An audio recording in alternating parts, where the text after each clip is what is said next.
deporte más allá del deporte. Amigos, es un placer recibirlos en esta su serie, Deporte más allá del deporte. Aquí veremos algunas historias que por su importancia pasaron del ámbito deportivo al social. El deporte ha demostrado que tiene la capacidad especial de ser un elemento que apoya e inspira a la gente a sobreponerse después de alguna desgracia. Para muchos atletas, la fama y fortuna que logran con el deporte también conlleva una responsabilidad social, y muchos de ellos, con sus actuaciones, han ayudado para que poblaciones enteras aparten su mente o incluso terminen de superar algunas tragedias que han padecido. Por otro lado, las tragedias también inspiran a algunos deportistas a ir más allá de lo que se considera su tope o su nivel de juego. Una tragedia puede ser el mayor de nuestros bienes si nos la tomamos de una manera que nos permita crecer. Louise Hay. El ser humano tiene la capacidad para superar las tragedias. A esa capacidad, la psicología le ha llamado resiliencia, palabra del latín resalire, que significa rebotar, y es usada en la física para designar la capacidad de algunos materiales a volver a su estado o forma natural, después de haber sufrido presiones deformadoras. Es la capacidad de una persona de soportar la presión del medio o de alguna circunstancia adversa y no perder sus características ni su capacidad de afrontamiento, o sea, cómo sobrelleva el estrés. Este término empezó a ser empleado en las ciencias sociales en los años 80, inicialmente para describir a personas o grupos capaces de desarrollarse psicológicamente sanos, a pesar de vivir en contextos de alto riesgo, como entornos de pobreza, familias multiproblemáticas, situaciones de estrés prolongados, confinamientos, violencia, etc. La resiliencia nos habla, exactamente lo dice la palabra, la resistencia que puede tener el individuo, llámese a nivel social, llámese a nivel económico o físico. Son muchos estereotipos que ellos tienen que brincar. La resiliencia que ellos presentan puede ser económica, por ejemplo, ¿no? Entonces, este tipo de resiliencias nos llevan a ver al individuo cómo va superando todo este tipo de situaciones adversas a su entorno para poder llegar a una meta, hablando del deporte, ¿no? El término se usa también para designar la capacidad de un ser humano o un grupo de personas de recuperarse a los efectos nocivos después de haber sufrido experiencias notablemente traumáticas, especialmente catástrofes naturales, guerras, epidemias, etc. La resiliencia no es algo que todos los humanos tengan, es algo que se va desarrollando y hay personas o grupos que incluso carecen de ella. La resiliencia puede aparecer en tres formas. La primera como estabilidad o resistencia, que es cuando se permanece competente o en un buen estado frente al golpe, asimilándolo, absorbiéndolo. La segunda es como recuperación, donde una persona o grupo regresan a su estado original, después de algunas alteraciones o daños notables por situaciones adversas, siendo quienes se recuperan con mayor prontitud, mucho más resilientes que aquellos a los que se les toma mucho más tiempo o que difícilmente se llegan a recuperar. La tercera es como transformación, mucho más compleja que los anteriores, ya que en esta las personas no solo son capaces de superar las alteraciones o los daños sufridos, sino que terminan saliendo fortalecidas de las situaciones de amenaza. Aquí se hace énfasis en la capacidad de aprender, la creatividad, la adaptación a los cambios y aprovechar las fortalezas y las oportunidades, en vez de los peligros y las debilidades. Fue en Latinoamérica donde los desastres naturales se añaden a la pobreza y la desigualdad, donde se originó el término de resiliencia comunitaria, concepto aún más reciente que la resiliencia individual, y que se refiere a los aspectos de afrontamiento de los traumas y conflictos colectivos, como aspectos psicológicos adicionales a las respuestas individuales al estrés. En este caso, se habla del sistema social y de las instituciones y sus mecanismos de respuesta frente a las adversidades, y que considera tanto los recursos tangibles como recursos materiales y humanos, tanto como de los intangibles, donde destacamos, entre otros, la identidad cultural, la autoestima colectiva y el humor social. Es dar un apoyo, no nada más económico, sino social, del impacto que van a tener a nuestra juventud a nivel mundial. hay que dar más apoyo, tanto a nivel emocional como económico, para que ellos se sigan desarrollando adecuadamente y proyecten una imagen sana que llega a muchos televidentes. Creo que en la actualidad no se ha tenido más la conciencia de cómo el deportista puede llegar desde lo más alto hasta lo más bajo de los estratos sociales, teniendo un impacto emocional, psicológico, mental y emocional.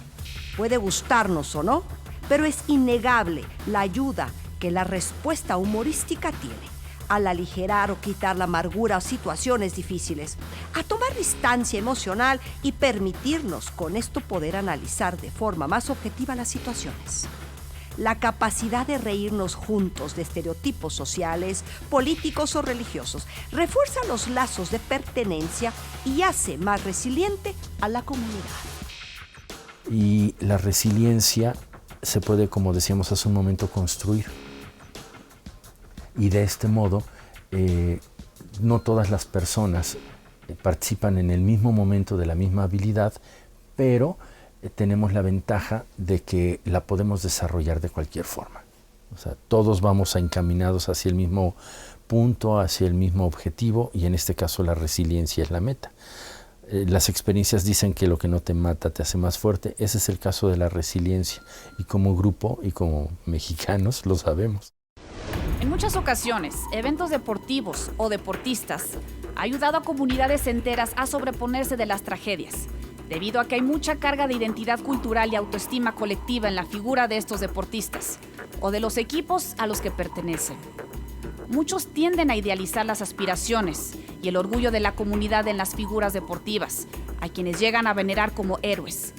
Y es precisamente cuando se está en situaciones críticas, cuando las comunidades más anhelan la presencia de un héroe. Casi siempre esperamos que sean nobles, que sean muy sociables, que sean exitosos, porque los tenemos como en una ideología. El individuo siempre busca el tener una ideología, una afinidad. Yo me parezco a él porque me gusta el soccer. Yo me parezco a él porque a lo mejor estudié lo mismo. Yo me parezco a él por la misma comunidad. Entonces sí es muy importante el impacto que tienen los deportistas en todos los individuos. Encuentra ese lugar en tu interior, en el que hay alegría, y esta será la que se encargará de quemar el dolor. Joseph Campbell. Era el 31 de mayo de 1970. La atención del mundo estaba concentrada en el primer partido del Mundial de Fútbol México 70.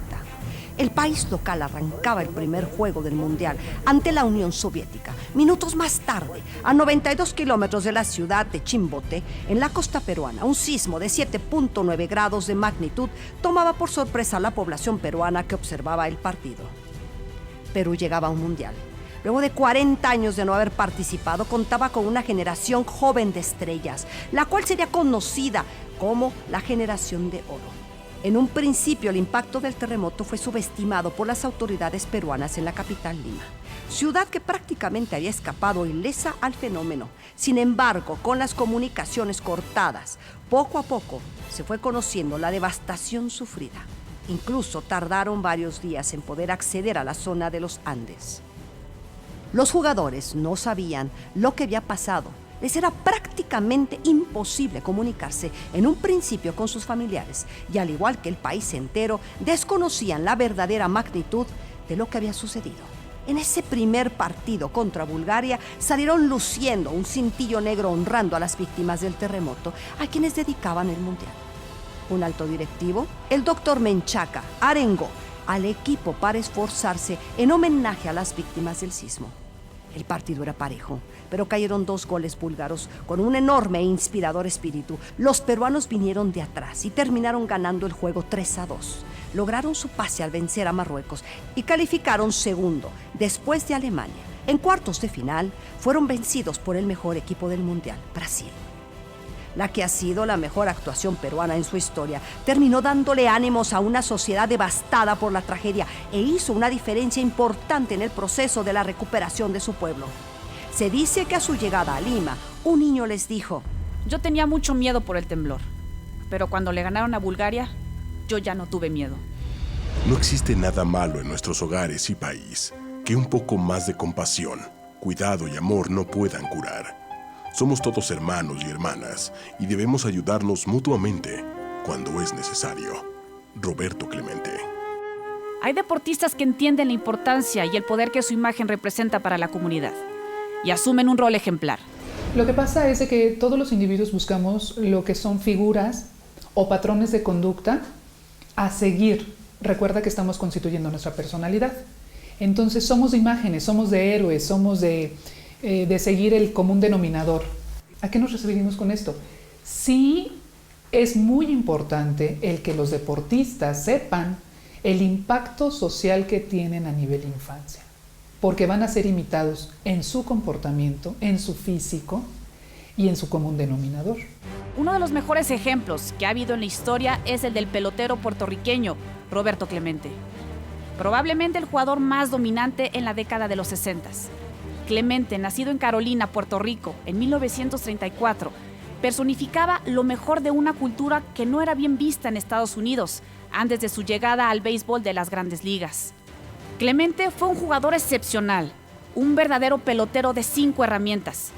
Concepto empleado en alguien que batea para promedio, con poder, buen corredor de bases, gran brazo y excelente guante. Clemente llegó en 1955 al equipo de los Piratas de Pittsburgh, equipo que llevaba perdiendo más de 100 juegos en sus últimas 3 temporadas. A partir de 1960, temporada en la que finalmente gana la Serie Mundial a los Yankees, y en gran parte el resultado se lo deben al puertorriqueño. Ganaría nuevamente la Serie Mundial en 1971 contra los Orioles de Baltimore, en la cual fue nombrado el más valioso. En su carrera, Clemente se hizo acreedor a 12 guantes de oro, 4 títulos de bateo, un promedio de .317 de por vida, con 3,000 hits, 240 cuadrangulares y 1,305 carreras impulsadas, y el trofeo al jugador más valioso en la temporada de 1967. Su poder ofensivo era quizás superado por su asombrosa defensiva. Cubría el terreno del jardín derecho como nadie, haciendo espectaculares atrapadas y logrando outs con tiros que aún los que lo veían les costaba trabajo creerlos. Sin embargo, para quienes lo conocieron, su mayor cualidad no era su fantástico talento como jugador, sino su lado humano y su tremenda generosidad, sobre todo con la comunidad latina, tanto en su natal Puerto Rico y los países latinoamericanos como en Estados Unidos. Y fue precisamente esa generosidad la que lo llevó a una muerte prematura en 1972. El 23 de diciembre de 1972 a la medianoche, la ciudad de Managua, capital de Nicaragua, fue devastada por un sismo de 6.2 grados en la escala de Richter de 30 segundos, seguido por 2 réplicas de 5.0 y 5.2 grados una hora más tarde. El terremoto destruyó el centro de la ciudad y se calcula que murieron más de 20,000 personas. Aunque no se conoce la cifra real, los militares empezaron a desviar la ayuda que llegaba del exterior y la prensa internacional se dio cuenta de ello. Roberto Clemente había juntado un cargamento para damnificados, pero al enterarse de los corruptos manejos del gobierno militar, decidió ir personalmente para asegurarse que la ayuda llegara a los damnificados y no a los militares. Su esposa, Vera Zavala, intentó prevenirlo de hacer el viaje, pero Roberto simplemente le contestó: si vas a morir, morirás. Y se embarcó con el cargamento la noche del 31 de diciembre de 1972. A las 11:40, el DC-7 acababa de despegar del aeropuerto de San Juan, Puerto Rico. Cayó al mar cerca de la isla, matando a todos sus tripulantes. Muchos consideraban que el sobrepeso del cargamento que llevaban fue la causa del percance. El cuerpo de Roberto Clemente nunca fue encontrado. El luto embargó a la afición beisbolera y al mundo en general. Un extraordinario ser humano literalmente había dado su vida por asistir a una comunidad en desgracia. Clemente entró al Salón de la Fama en 1973, siendo el primer latinoamericano en lograrlo. Ese mismo año, en la ceremonia de inducción al Salón de la Fama, las Grandes Ligas dieron a conocer el premio Roberto Clemente, que se otorga cada año a aquellos peloteros que realizan labores destacadas en el deporte y en la comunidad. Roberto Clemente fue para los latinoamericanos lo que fue Jackie Robinson para los afroamericanos en el béisbol. Habló por los latinos, fue el primero en hacer valer sus palabras. Luis Mayoral. En la vida pasan cosas malas, Cómo respondo frente a ellas define mi carácter y la calidad de mi vida. Puedo elegir sentarme en una tristeza perpetua, inmovilizado por la gravedad de mi pérdida. O puedo elegir elevarme sobre el dolor y atesorar el regalo más preciado que tengo, la vida. Walter Anderson. En el 2003, y con la justificación de la lucha contra el terrorismo, Estados Unidos miente al mundo diciendo que hay evidencias de que Irak ha retomado su programa armamentista y ahora posee armas de destrucción masiva. Comienza la ocupación militar a la que llaman Operación Libertad Iraquí, que durará hasta el 2011. Sin embargo, había deportistas en Irak que, pese a la guerra, aún querían participar en las Olimpiadas. Tomando fondos incautados al derrocado gobierno y con el patrocinio de algunas naciones como Japón, los atletas iraquíes pudieron participar en Atenas 2004. Pero quienes tuvieron una actuación memorable fue su selección de fútbol, la cual, con el simple hecho de haber clasificado en medio de la guerra, era ya un motivo de orgullo. Los futbolistas lograron su pase hasta semifinales, perdiendo la medalla de bronce contra Italia. Al principio de las catástrofes y cuando han terminado, se hace siempre algo de retórica. En el primer caso, aún no se ha perdido la costumbre. En el segundo, se ha recuperado. Es en el mismo momento de la desgracia cuando uno se acostumbra a la verdad. Albert Camus. El 15 de abril de 1989, en el estadio Hillsborough, en Sheffield, Inglaterra, un nuevo partido de fútbol entre Liverpool y el Nottingham Forest en las semifinales de la Copa de Inglaterra, 96 personas, todos aficionados a Liverpool, perdieron la vida. La versión oficial señalaba a los aficionados de Liverpool por conductas violentas, intoxicación alcohólica y de haber entrado al estadio sin boletos, lo que había provocado sobrecupo. 4 años antes, en la final de la Copa de Campeones de la UEFA, entre Liverpool y la Juventus de Turín, habían muerto 39 personas en el estadio Heysel de Bruselas, Bélgica, y se había culpado a la violencia de la afición de los Reds. Ahora el gobierno de Margaret Thatcher culpaba a los sospechosos comunes nuevamente.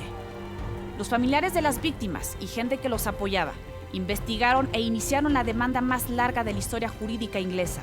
La prensa y el gobierno culpaban a los fans de los Reds, y el mundo estaba en su contra. Un documental en 1996 cambió la percepción de la sociedad y el destino del juicio. 25 años de lucha incansable de los familiares se necesitaron para hacer justicia y probar que el sistema sí puede funcionar.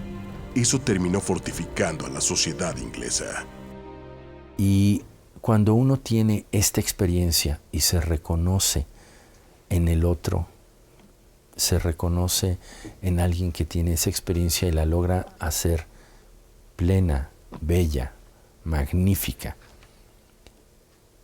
te despierta toda esa conexión con la vida. Ustedes son un ejemplo de lo que es posible cuando, frente a la tragedia y la dificultad, las personas buenas se unen, se dan la mano y construyen un futuro mejor. Barack Obama, Nueva Orleans, 2015. A finales de agosto del 2005, se formó en las Bahamas el fenómeno meteorológico llamado Katrina. Lo que empezó como tormenta tropical al entrar al Golfo de México se convirtió en huracán categoría 5. Katrina, bajo su intensidad de categoría 2, antes de impactar en el puerto de Nueva Orleans, ciudad en la que parte de su área metropolitana se encuentra bajo el nivel del mar. Ya se anticipaba que la marejada ciclónica provocada por el fenómeno podría ser devastadora. En efecto, los diques que protegían el puerto y la entrada del río Mississippi colapsaron. Un día antes, cuando el huracán estaba en categoría 5, ya se había ordenado la evacuación obligatoria de la ciudad. También se designaron varios refugios de emergencia, entre ellos el estadio Superdome, casa del equipo Santos de la NFL. Más de 26,000 personas permanecerían en el estadio varios días después de que Katrina inundara cerca del 80% de la ciudad.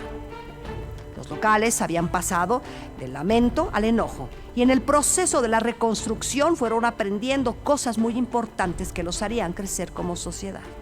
Esa temporada los Santos tuvieron que jugar como locales en otros estadios como en San Antonio, Nueva York, Baton Rouge y Detroit. El dueño del equipo intentó mudarlos a la ciudad de Los Ángeles, aunque la liga se opuso. Terminaron la temporada en el sótano con marca de 3-13. Al Igual que la ciudad, el equipo empezó su reconstrucción. Reggie Bush, Drew Brees, Marcus Colston y el coach Sean Payton llegaron al equipo, regresaron al Superdome hasta la tercera semana y milagrosamente llegaron a pelear por la final de la conferencia contra Chicago, quienes perderían en el Supertazón contra Indianápolis. Los Santos ahora representaban el espíritu de la recuperación de Nueva Orleans. El sabio no atesora. Cuando más ayuda a los demás, más se beneficia. Cuando más da a los demás, más obtiene para él. Lao Tse. Quizá el caso más claro y el que realmente empezó el estudio del concepto de resiliencia comunitaria fue el del terremoto de México en 1985.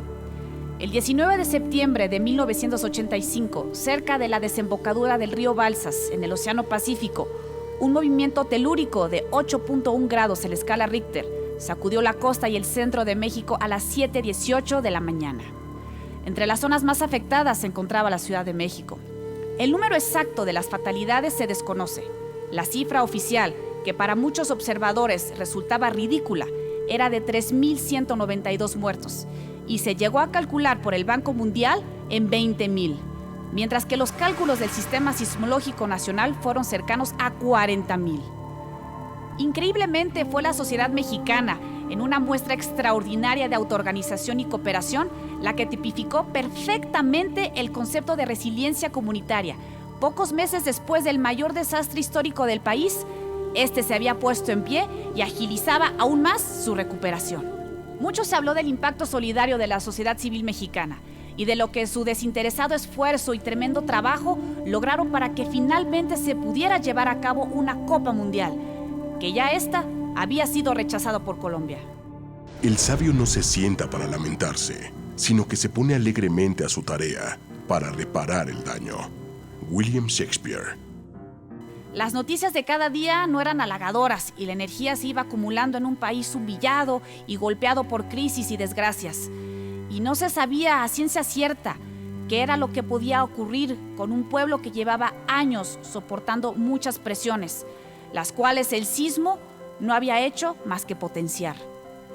El Mundial se podía convertir en una posible válvula de escape, que liberara gran parte de esa energía acumulada, pero a su vez también podía ser un motivo para que finalmente estallara. Aquel que tiene un porqué vivir se puede enfrentar a todos los comos. Federico Nietzsche. El Mundial empezó el 31 de mayo, donde Italia enfrentó a Bulgaria en el Estadio Azteca. El público, reunido en el Azteca, le propinó al presidente de la Madrid una fuerte abuchada que recorrió el mundo entero. Esa sensación de energía contenida sería muy evidente en el primer juego de la selección en contra de Bélgica. Después de abuchar con todas sus fuerzas, nuevamente el presidente Miguel de la Madrid, al momento del himno nacional, falló el sonido local. Por un momento el estadio con más de 110,000 personas quedó en silencio. De repente, como si hubiera un conductor de orquesta dando indicaciones, 100,000 personas puestas de pie entonaron el himno nacional. Los jugadores entendieron lo que pasaba y se formaron en un instante. En ese momento, el mundo realmente entendió lo que estaba pasando en el alma del pueblo mexicano. En el proceso de desarrollo, por supuesto, también para la gente joven, que es quien practica posiblemente los deportes con más conciencia, algunas de las fases del desarrollo, como lo planteaba Erikson, uno de los teóricos de la adolescencia más reconocidos, es el desarrollo de la identidad. Y este proceso de identificación nos permite, a través de estos modelos positivos, reconocernos como gente competente, como gente que puede desarrollar metas, lograr objetivos, y estas tareas del desarrollo propias de la adolescencia o de la juventud en esta etapa es en buena medida para lo que nos sirve tener un modelo positivo que no es la familia.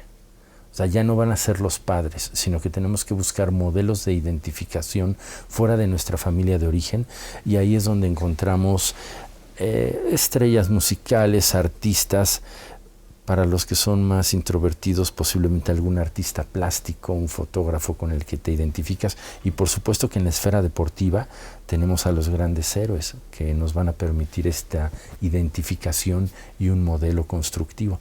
Entonces sí juegan un gran papel para la gente que está en procesos de desarrollo. El partido lo terminó ganando la selección mexicana 2-1 y esa noche la gente se volvió loca en las calles de todo el país. El ambiente se sentía muy tenso, todo se magnificaba y el ambiente se sentía eléctrico. Un titular al día siguiente decía: Hugo salvó la patria.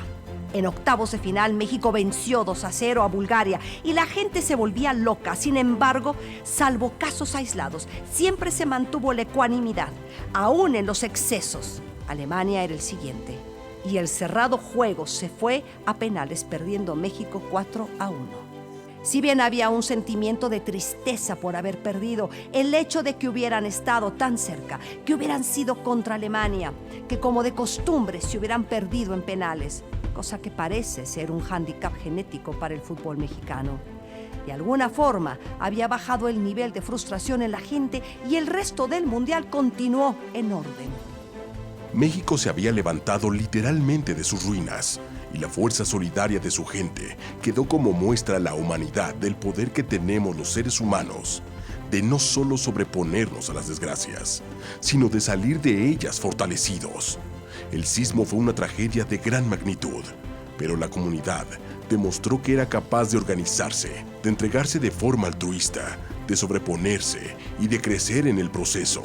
Y una de las cosas que ayudó a que esto se hiciera posible en tan corto tiempo fue sin duda el deporte.